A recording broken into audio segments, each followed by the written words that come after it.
우리 아버지 하나님께서 진심으로 사랑하시는 우리 아버지 하나님의 거룩한 성도 여러분, 안녕하셨습니까?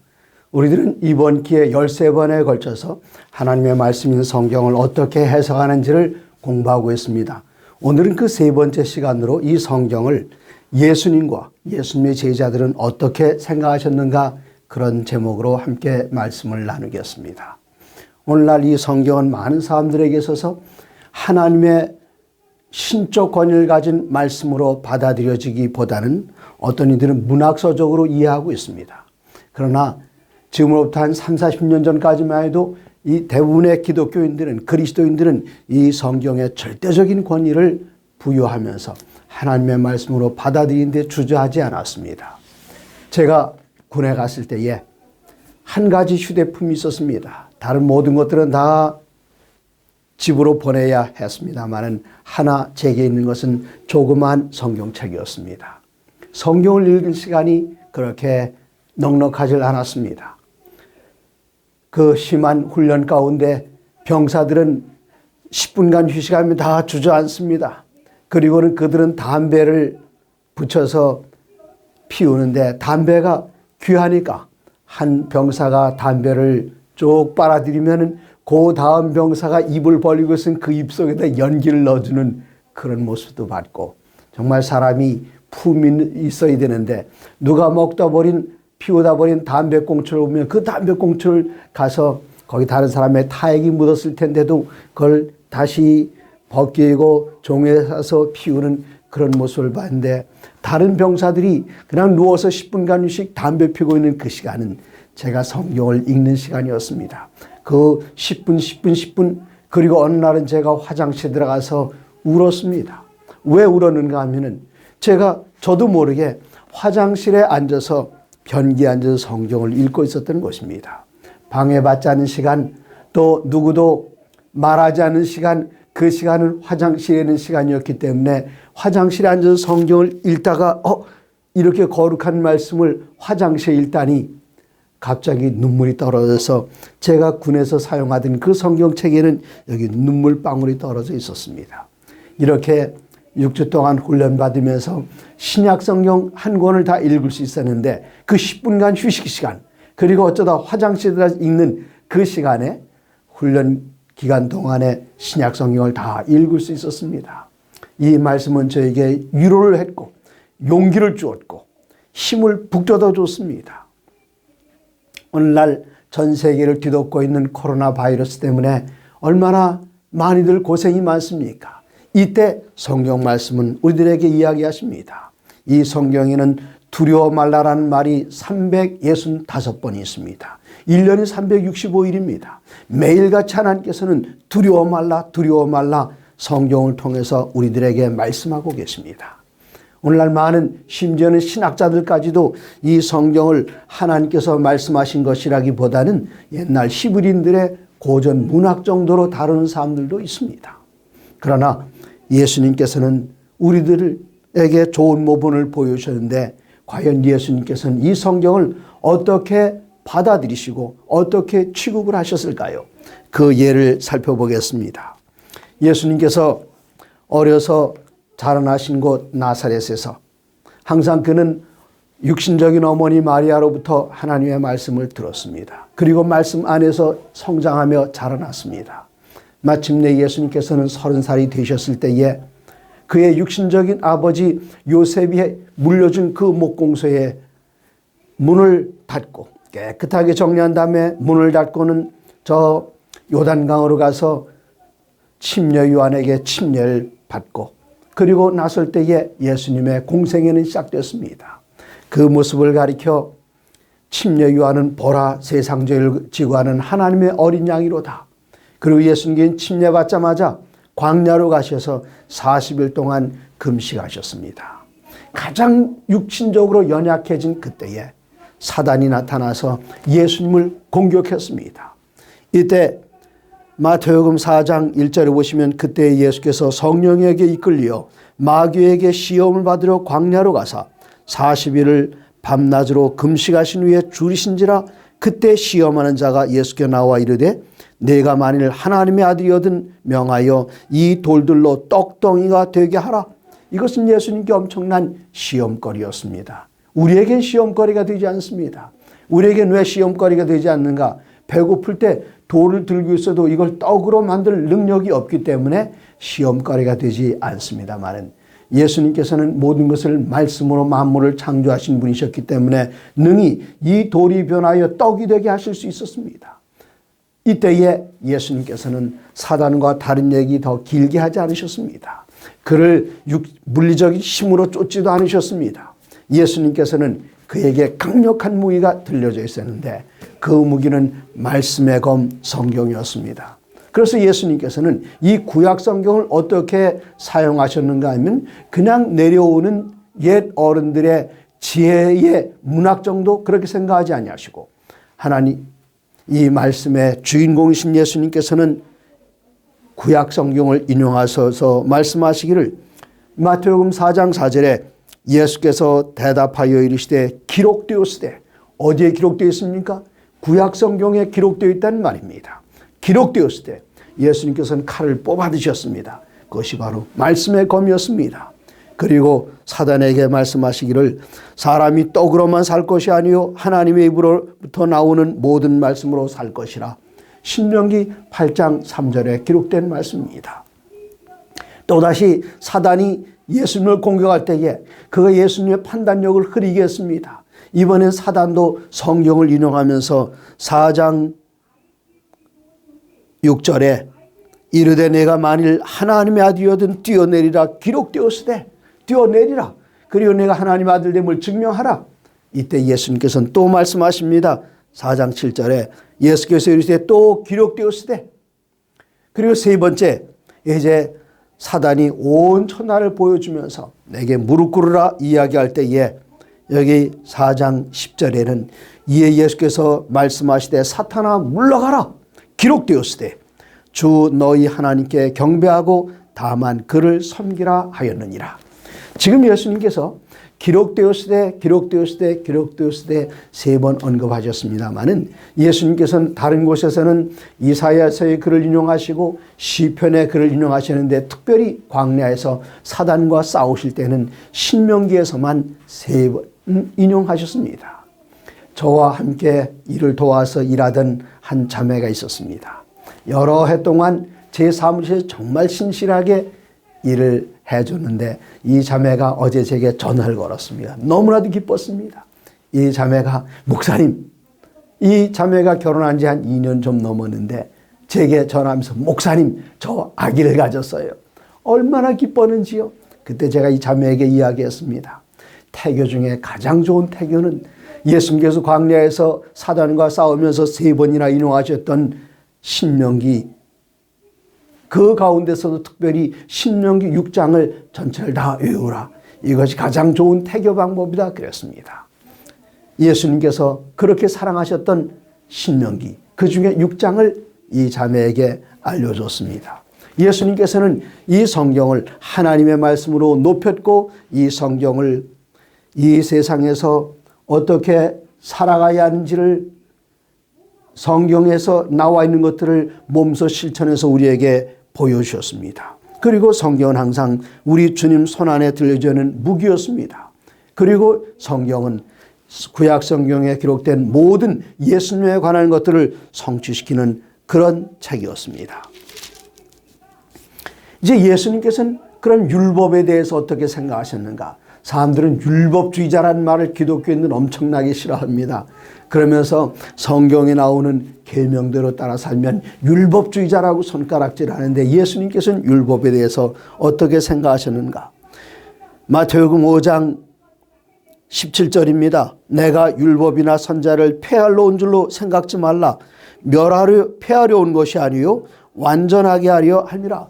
예수님께서는 하나님의 이 율법을 폐해서 없애신 분이 아니라 이것을 완전하게 하셨습니다. 여기 완전하게 하셨다는 데는 두 가지 의미가 있는데, 21절에 보면 옛사람에게 말한 바 살인하지 말라. 누구든지 살인하면 심판을 받게 되리라 했다는 것을 너희가 들었으나 22절 나는 너희에게 이르노니 형제에게 노하는 자마다 심판을 받게 되고 형제를 향하여 나가라 하는 자는 공회에 잡혀가게 되고 미련한 자 놈이라 하는 자는 지옥불에 들어가게 되리라. 그 전에 사람들은 살인하지 말라, 꼭 사람의 목숨을 뺏어서 그 숨이 끊어져 땅에 내려가게 하는 그것만 살인인 줄 알았는데 예수님께서는 그것이 아니라 그것은 좀 더 넓게 많은 사람들에 대한 사랑을 베풀어야 되는데 그 사랑이란 무엇인가? 이것은 사람을 찔러 죽이고 때려 죽이는 것, 그것만 살인이 아니라 사람을 미워하고 욕하고 비방하는 것, 그것까지도 살인이라고 하셨습니다. 그러면 이 문자적인 살인에서 얼마나 더 완벽한 해석이 되었고 완벽한 설명이 되었습니까? 그것뿐만 아니라 5장 27절에 또 간음하지 말라 하였다는 것을 너희가 들었으나 나는 너희에게 이르노니 음욕을 품고 여자를 보는 자마다 마음에 이미 간음하였느니라. 그렇게 말씀하셨습니다. 실제로 합당하지 않은 남자와 여자의 관계만 간음이라고 말씀하신 것이 아니라 그의 마음 가운데 음욕을 품고 있는 것까지 육신적 바깥으로 드러나는 것뿐만 아니라 내면적, 심적, 영적인 것까지도 예수님께서는 간음이라 말씀하셨기 때문에 여기 문자적인 것을 완전하게 하신 것, 율법을 완전하게 하셨습니다. 또 예수님께서 완전하게 하신 것은 무엇인가 하면 구약 성경에 특별히 절기를 통해서 희생 제도를 통해서 예수님께서 이 세상에 오셔서 어떻게 태어나시고 어떻게 살아가시고 어떻게 우리를 위하여 목숨을 내어주실 것인가에 대한 그 예언이 구약에 있는데 이러한 모든 구약 율법서에 기록된 내용들이 예수님께서 성취되셨기 때문에 예수님께서는 말씀하시기를 마태복음 5장 17절에 내가 율법이나 선자를 폐하러 온 줄로 생각하지 말라. 폐하러 온 것이 아니요 완전하게 하려 함이라. 그렇게 말씀하셨습니다. 예수님께서는 이 율법을 완전하게 하셨습니다. 그렇기 때문에 우리들은 성경을 읽을 때에 예수님께서 성경을 어떻게 보셨는지 우리는 어떻게 따라갈 수 있을지를 분명하게 알 수가 있습니다. 예수님께서는 여기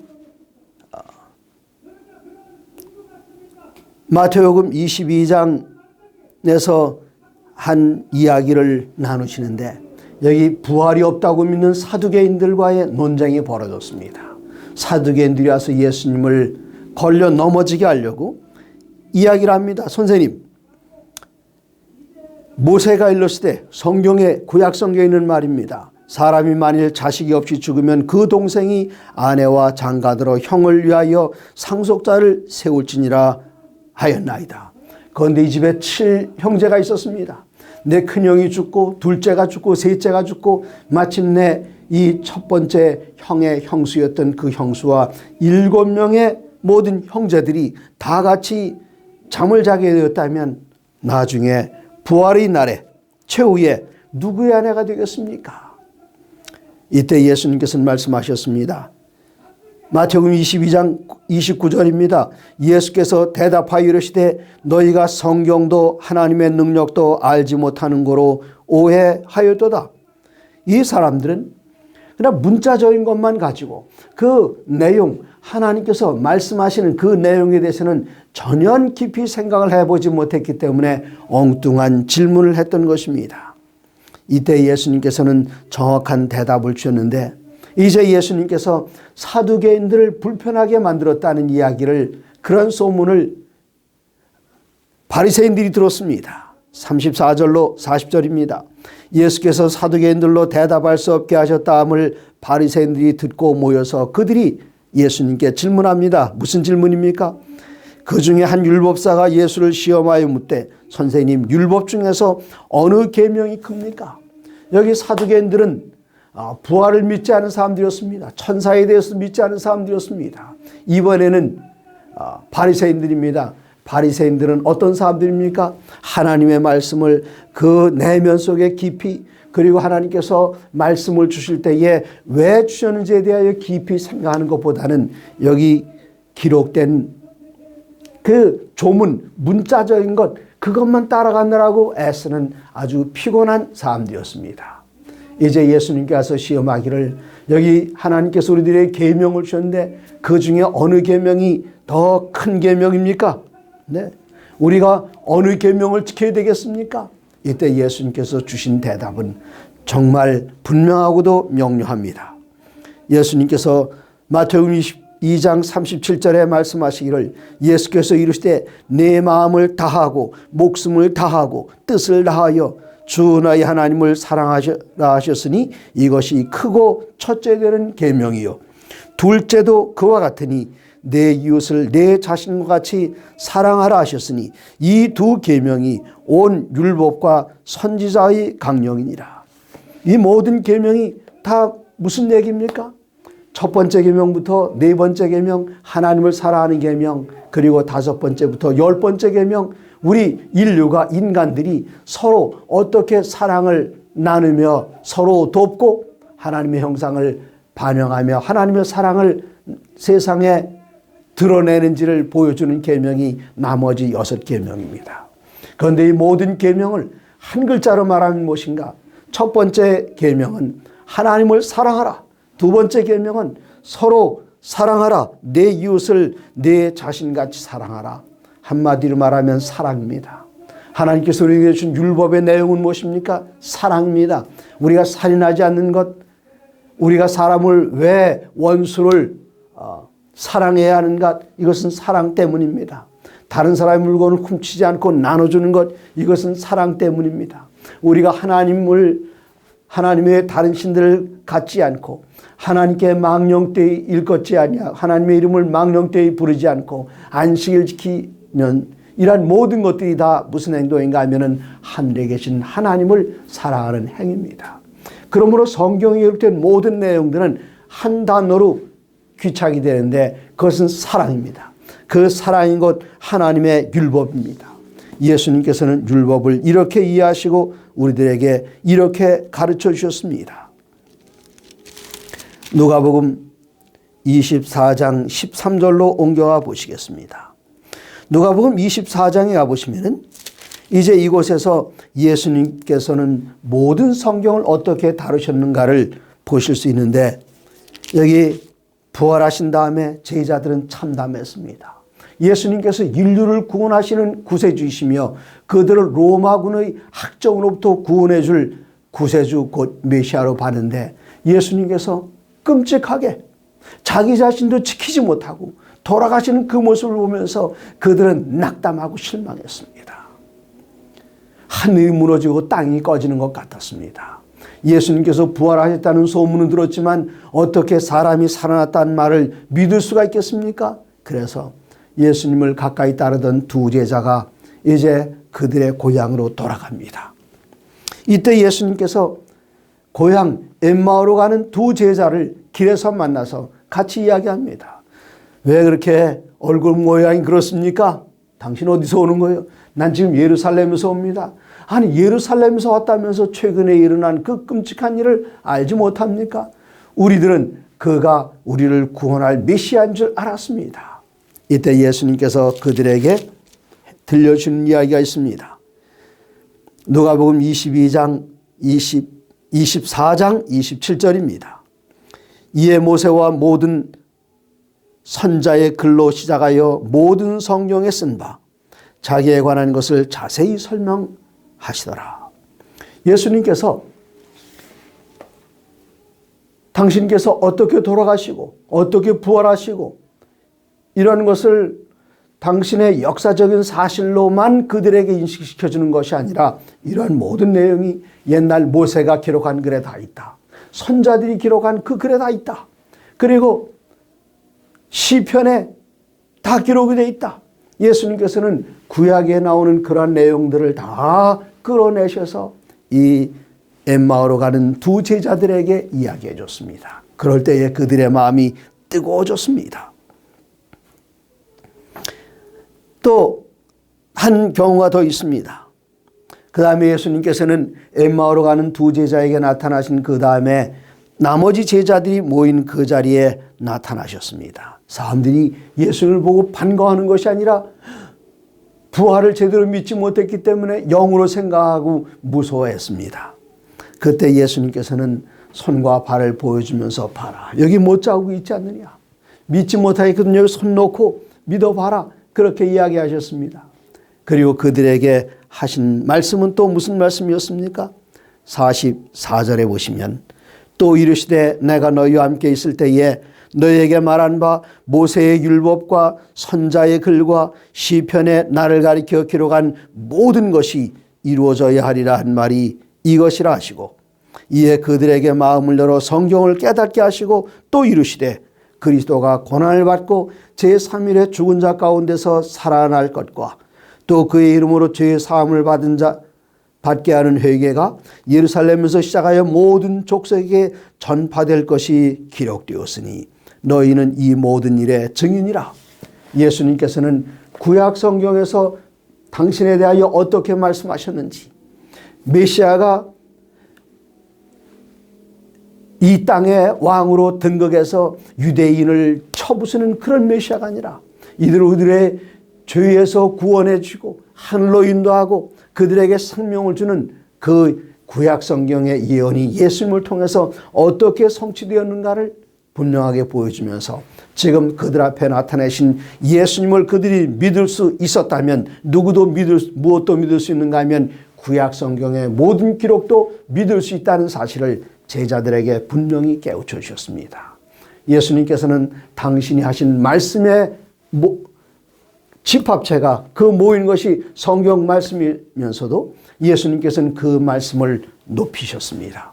그리고 제자들을 말씀으로 이끄셨습니다. 왜 그렇게 하셨을까요? 왜 그런가 하면 예수님께서 도마에게 말씀하셨던 것처럼 너는 나를 본고로 믿느냐? 보지 못하고 믿는 사람들은 더 복이 있다. 누구를 위해서 하신 말씀입니까? 도마와 그 옆에 있는 제자들을 위해서 하신 말씀이기도 합니다만은 더 중요한 것은 바로 예수님을 보지 않고 믿는 여러분과 저를 위하여 예수님께서는 그렇게 분명하게 말씀하셨습니다. 예수님께서는 말씀에 대하여 또 어떻게 이야기하셨는가? 누가복음 16장에 보시면은 더 아름다운 예가 하나 있습니다. 누가복음 16장에 보면은 19절부터 한 비유가 나오는데 부자가 있고 가난한 거지가 있었습니다. 그런데 이 성경에서 유일하게 비유를 말씀하시면서 실명을 들어서 비유를 말씀하신 것은 바로 이 비유 하나입니다. 그 거지의 이름은 나사로였습니다.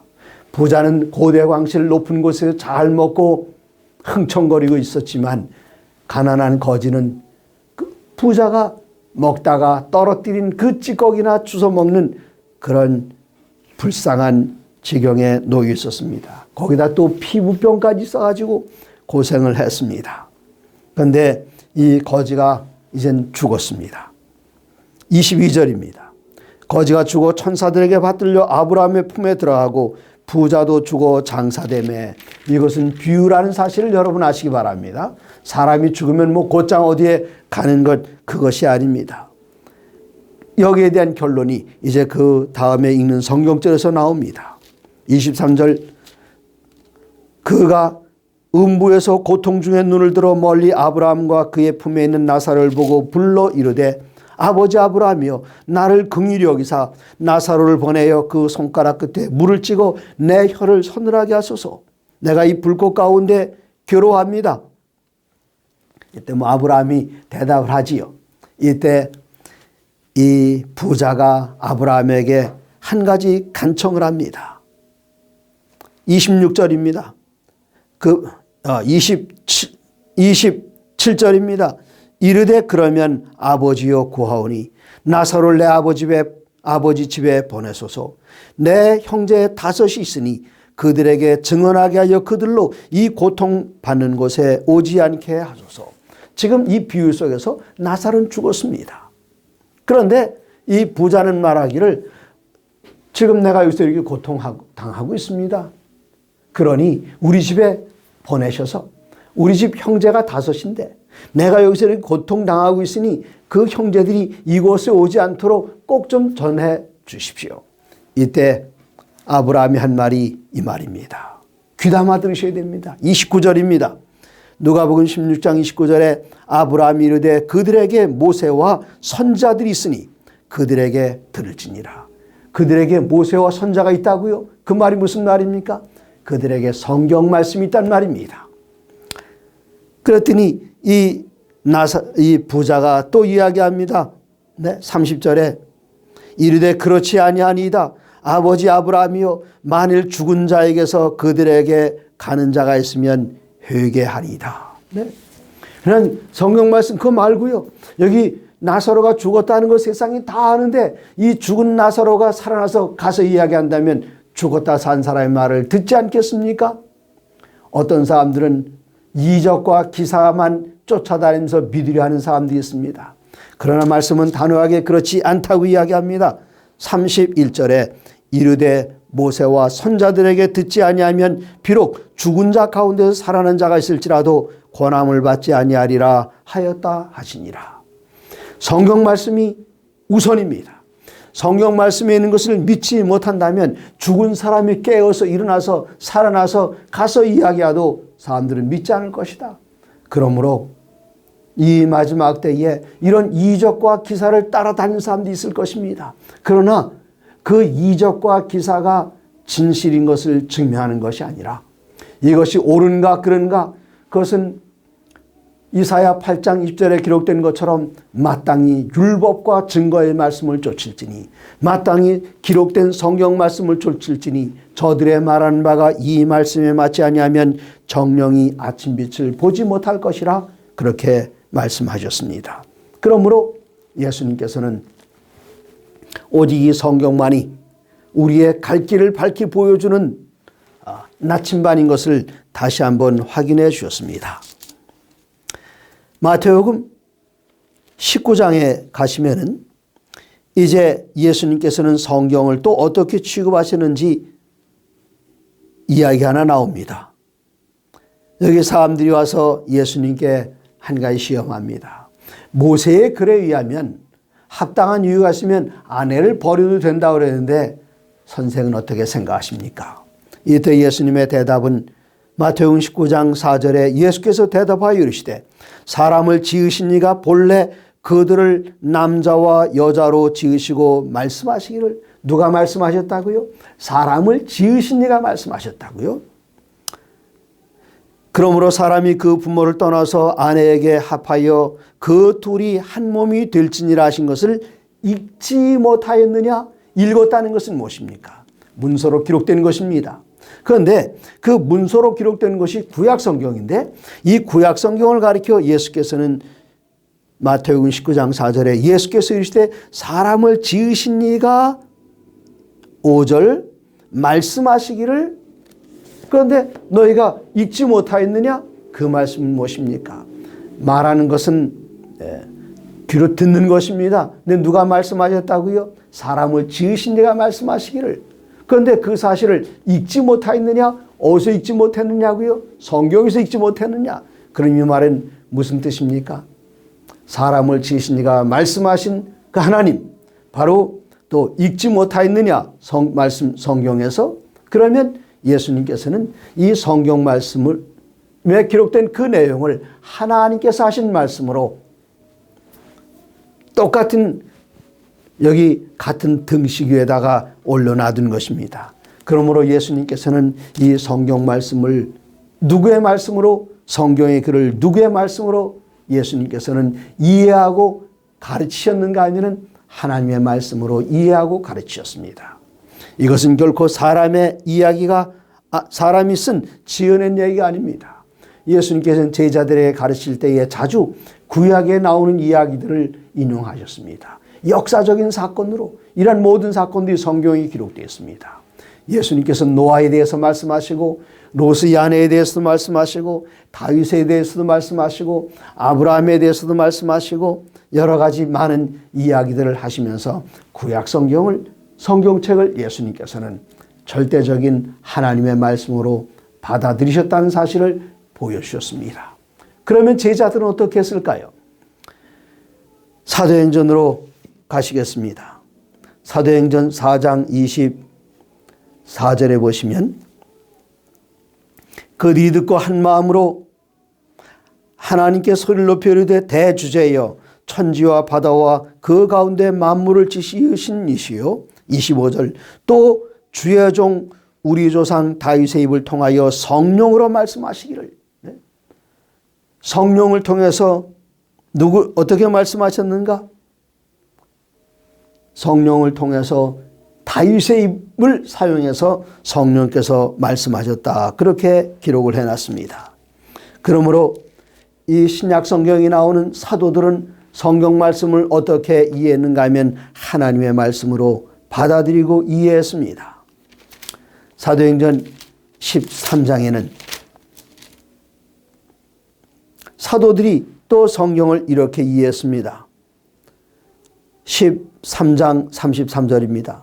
곧 하나님이 예수를 일으키사 우리 자녀들에게 이 약속을 이루게 하셨다 함이라. 시편 둘째 편에 기록한 바와 같이 너는 내 아들이라 오늘 너를 낳았다 하셨고 또 하나님께서 죽은 자 가운데서 그를 일으키사 다시 썩임을 당하지 않게 하실 것을 가르쳐 이르시되 내가 다윗의 거룩하고 미쁜 은사를 너에게 주리라 하여 또 다른 시편에 일렀으되 주의 거룩한 자로 썩음을 당하지 않게 하시리라. 예수님의 탄생과 예수님에 대한 그 죽음을 시편에 그래서 인용을 했습니다. 이 땅에 오신 역사적인 사실 예수님에 대해서 사도행전 이 당시 사람들은 예수님을 직접 보았고 귀로 들었고 예수님의 교훈을 따랐습니다.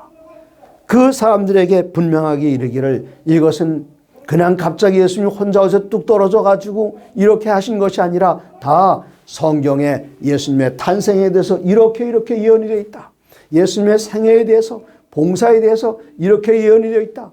예수님께서 어떻게 돌아가실 것인가 거기에 대한 예언이 다 되어 있다는 사실, 이것을 무엇을 통해서 증거했는가 하면은 성경을 통해서 증거했습니다. 그러므로 신약 성경에 나오는 예수님의 제자들도 성경을 어떻게 받아들였는가 하면은 하나님의 권위 있는 말씀으로 받아들였습니다.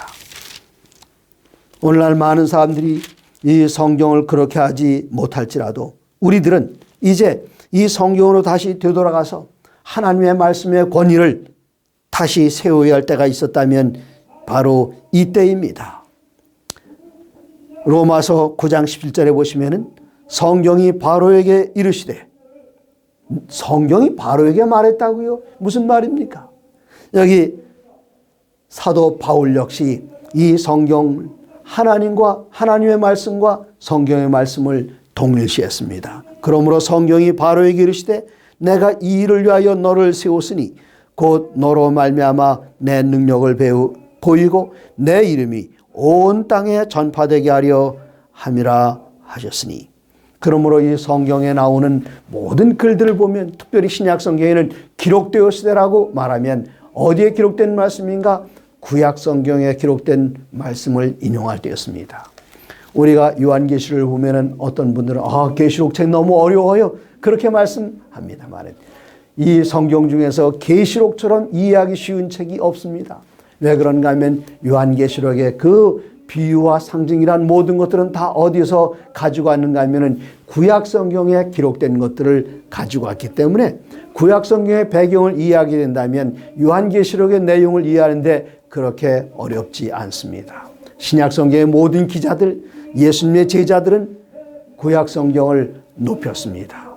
이제 우리들은 무엇을 높여야 할까요? 구약 성경을 포함하여 신약 성경 이 66권으로 된 이 성경 말씀이 인간의 저술이 아니요 인간의 꾀로 나온 것이 아니고 인간의 상상력의 결과가 아니라 하나님께서 우리 인류를 위해서 행하셨고 말씀하셨고 또 이루신 모든 참된 진리의 근원이라는 사실을 우리가 인정하고 받아들이고 이 안에 살 때에 우리들에게 영원한 생명이 있을 것입니다. 하나님의 모든 말씀으로 사시기 바랍니다.